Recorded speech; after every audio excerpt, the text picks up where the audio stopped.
Population has grown, we need more food, and the way we treat animals has changed. Over the years, we've witnessed massive changes in our food productions. We have become more industrialized, and that includes how we treat our animals, particularly the cattle, and their diets. Before we start our video, one key point: the difference between cows and cattle. The word cattle is a plural with a regard to sex, whereas the word cows refers only and strictly only to mature female bovines. Let's go back to our topic. If you look back at the history of cattle diets, from the 1800s to the present day, you'll be surprised by the monumental shift that has taken place. Gone are the days when beef was primarily regarded as a luxury meat, only attainable by a privileged few. During those times, cattle roamed freely on abundant, vibrant green pastures, and they were often raised within local communities. Why, I don't exactly call it work. You know what work is? You don't. Why, work's doing something you have to do. When you're doing something that you want to do, like to do, that's play. This traditional approach to cattle farming reflected a slower pace of life, where the nurturing of animals was a more natural and organic process, aligned with the rhythms of the land and the seasons. Today, the process of beef production has shifted towards efficiency and scale, leading to the prevalent practice of rapidly fattening cows through grain-fed diets. This alteration in feeding practices is driven by the need to produce meat more quickly, with the goal of meeting the demands of a larger and more interconnected market. The traditional image of cows roaming on lush pastures has been replaced with the sight of cows in feedlots, consuming carefully formulated diets designed for rapid weight gain. While these changes have enabled the industry to supply meat at an unprecedented rate, they have also raised concerns about the potential impact on both animal welfare and human health. The accelerated growth of cattle and the use of grain-based diets have been associated with certain health considerations. In the United States, 97% of cattle slaughtered for meat production are fed grain-based diets. For millions of years, cows have grown grass feeding themselves. Today, we've taken them off the grass, we've put them in pens, and taught them to eat something that they're not evolved to eat, mostly corn. Why do we do this? This is what cows are going to be doing for the next generations? Is it true that we also feed antibiotics to these animals? Is there a solution to this problem? Let's go find out.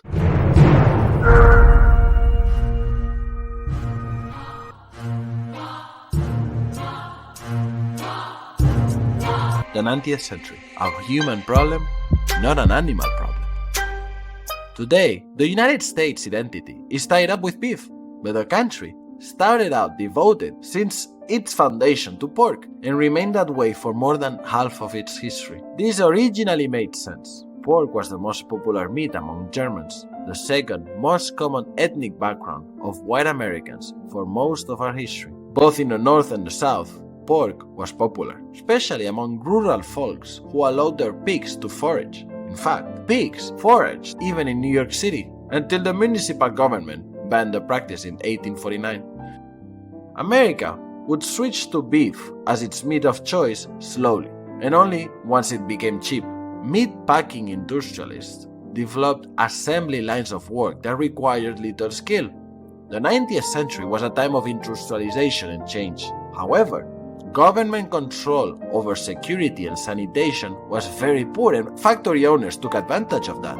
In an effort to maximize profits, they reduced wages, cut back on the cleaning schedules, and enforced a mandatory 12-hour workday. Skilled butchers that were predominant in the 18th century were replaced by new immigrants working long hours in terrible conditions, with many injured or even killed by slaughtering machines. Most Americans only come in contact with raw meat at the grocery store. Same thing happened in the 19th century. That's no accident. The meat packing industry is designed and set up so that consumers don't have to think about where the food comes from. Every step of the process was performed by human hands, and the state of sanitation in meat packing plants was certainly not a priority. Making money was the priority. Also remember, this was before anybody had a real understanding of germ theory and transmission.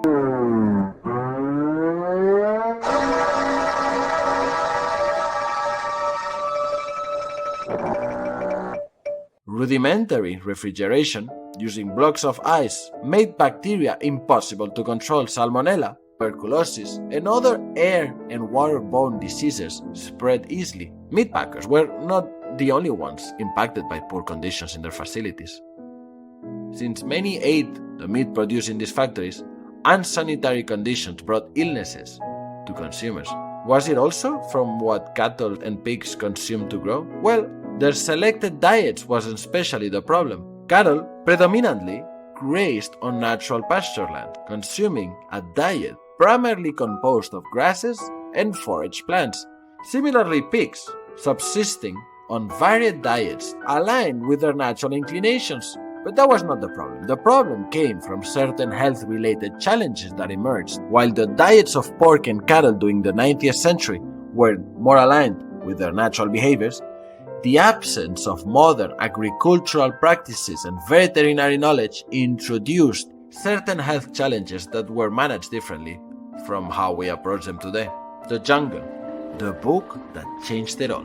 In 1906, Upton Sinclair published a novel called The Jungle, where he exposed the real-life threatening conditions in meatpacking plants. The public became horrified. But what most shocked the popular conscience was Sinclair's portrait of vermin, animal feces, human blood, and body parts going into the meat people ate, and the deceptive government practices used to sell such products. Sinclair's expose led directly to the quick creation of the Federal Meat Inspection Act of 1906. Every single animal had to be inspected before it was slaughtered. As an added layer of precaution, very much needed, the slaughtered animals had to be inspected also a second time after. The Act also set up additional rules that slaughterhouses had to follow to uphold sanitary working conditions. In addition, the Act gave government power to directly enforce the law. In 1906, the government hired over 1,300 inspectors that visited to monitor meat packing facilities around the country. Now, it's the 21st century. The population of the world today is on the way to 9 billion people. What do we do? How do we feed so many people? Today, chicken is the most consumed meat in the United States, followed by beef and pork. Until the second half of the 20th century, killing and cutting up chickens for human consumption was undertaken primarily by small enterprises operating locally. In the last half of the 20th century, attracted by price, convenience, and health claims, Americans tripled their per capita consumption of chicken and the production became nationwide. But coming back to our subject, how are we treating cows today? Well, since the Second World War, we have accelerated the process of growth.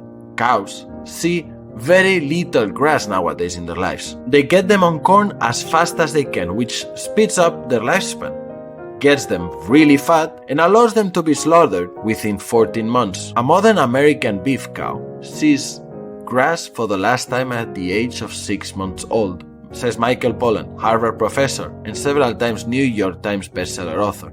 Why feeding cows with corn? Well, it's a very good question because it makes absolutely nonsense from an ecological standpoint.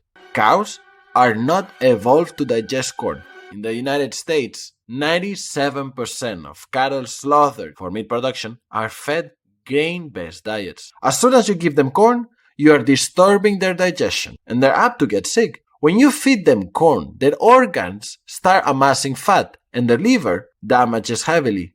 A sick liver makes cows very prone to get sick. So, as a precaution, you start giving them antibiotics. A sick cow is not good. That's basically how you get in this whole cycle of drugs and meat, by feeding them what they're not equipped to digest, putting them in living conditions they are not designed for, and giving them drugs to survive the situation. From a financial standpoint, it makes sense. It makes them grow much more quickly, it makes them get very fat, and we like our meat really fat and marbled. We feed them corn because it's the cheapest, most convenient thing we can give them.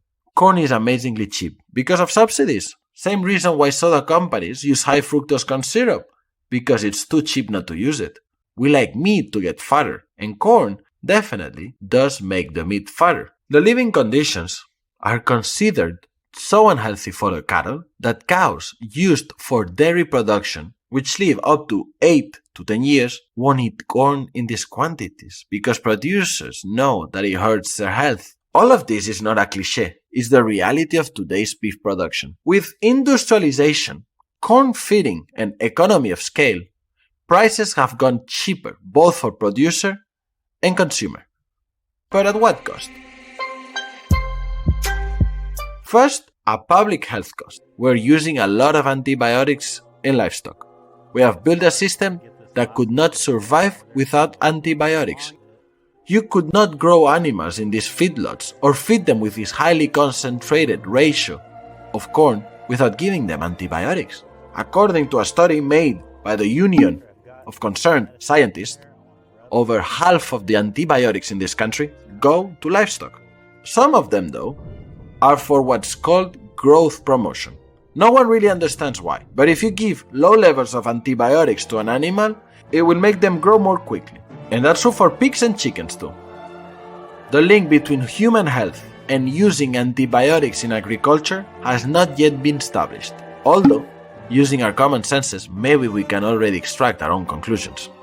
There's also the environmental cost of all this corn, which is polluting the Gulf of Mexico. You see, to make all this cheap corn, producers use fertilizer with the objective of protecting crops from getting ruined. The problem is that in the Gulf of Mexico there can be a lot of rain, so water from the rain ends up in the Gulf where sea creatures live and die. The water is intoxicated with chemicals from the crops. This area is called the dead zone.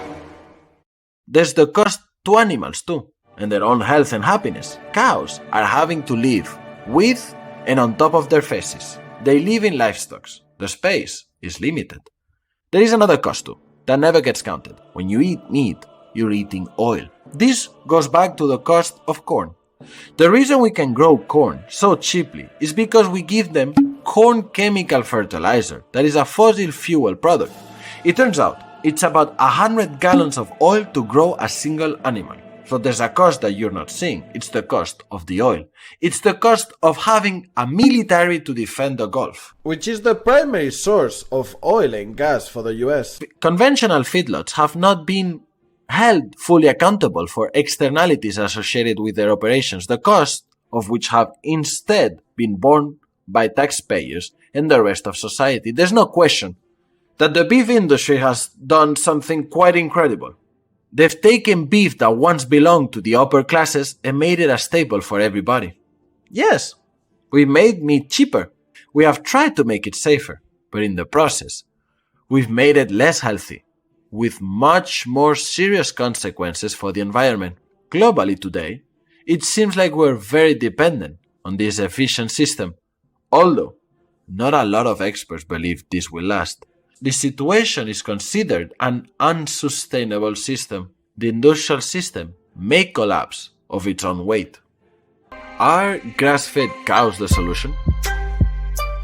Grass-fed beef in the United States is a fast-growing consumer phenomenon that is starting to attract the attention of more cattle producers and food companies. The United States is the biggest grass-fed beef producer in the entire world, followed by Brazil and China. Although grass-fed beef is still a very small niche within the USA beef industry, more consumers in America are eating grass-fed beef, and the market is expanding quickly.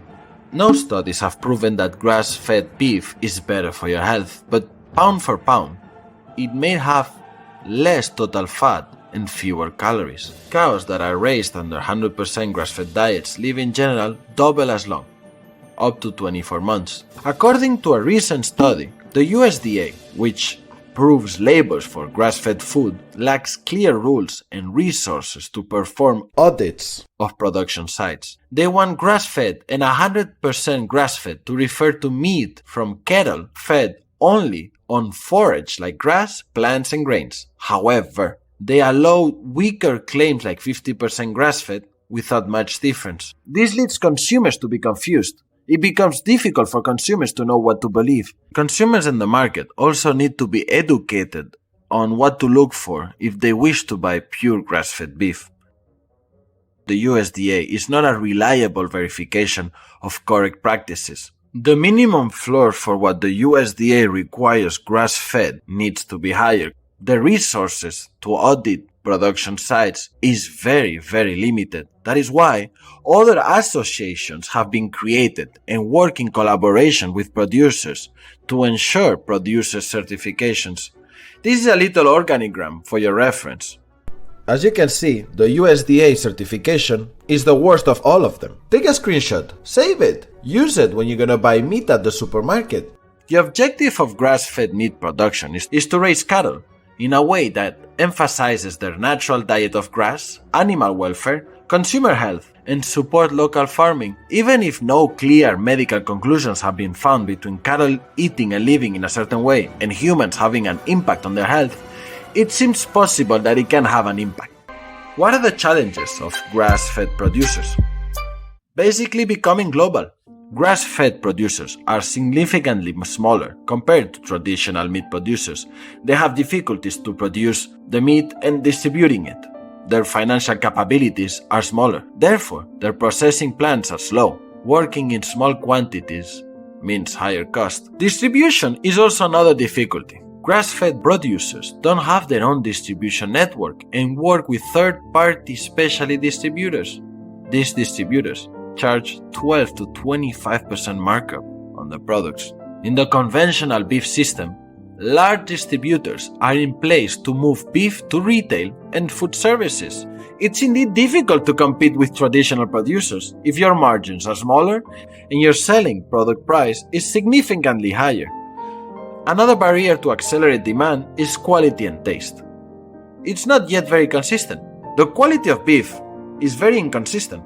The same producer may be supplying marbled beef one week and lean meat the week after. By feeding cows free pasture, you lose control over the diet, and the outcome is that the meat can become sometimes inconsistent, and this only frustrates consumers and chefs.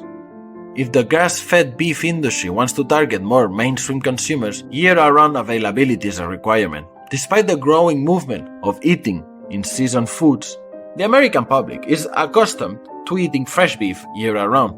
Small, medium-sized beef producers need to find a way with their resources to be supplying meat all year long. Conclusion: grass-fed beef, when produced using regenerative grassland practices, can have many benefits for the human health, animal welfare, and for the environment. Consumers are beginning to recognize this, and demand for grass-fed beef is growing strongly. American cattle producers are responding by increasing their grass-fed beef productions. Some producers have tried to find other ways of selling their meat, by directly selling it to consumers, online, or via branded grass-fed programs. However, despite the recent growth, grass-fed beef still represents only 4% of the total USA beef market. To help the market grow, producers will need to find a way to produce at a more affordable price. 100% grass-fed beef sells at 70% higher price in average in stores. Many consumers cannot afford it. Big public institutions and companies will need to take part in the future of beef production. If you want something to be changed, big public institutions and private companies will need to take part in the future of beef production. Companies of the magnitude of McDonald's or Burger King can lead a change overnight. I'm not saying they will. All I'm saying is that their magnitude and reach is so vast that companies of their size could change the meat industry with a simple decision. Public health institutions with their limited resources will need to serve as more fair judges of what is best for our health and not what is most profitable for big corporations. The challenge is big, but there is an opportunity for change. What do you think? What change would you like to happen? What do you think will happen? Have you ever tried plant-based beef steak? Leave your comments and thoughts on the comments down below. Thank you for watching until the end. Eat responsibly and take care of yourself. And always remember, drink a lot of water. Ciao, ciao, ciao, ciao, ciao, ciao.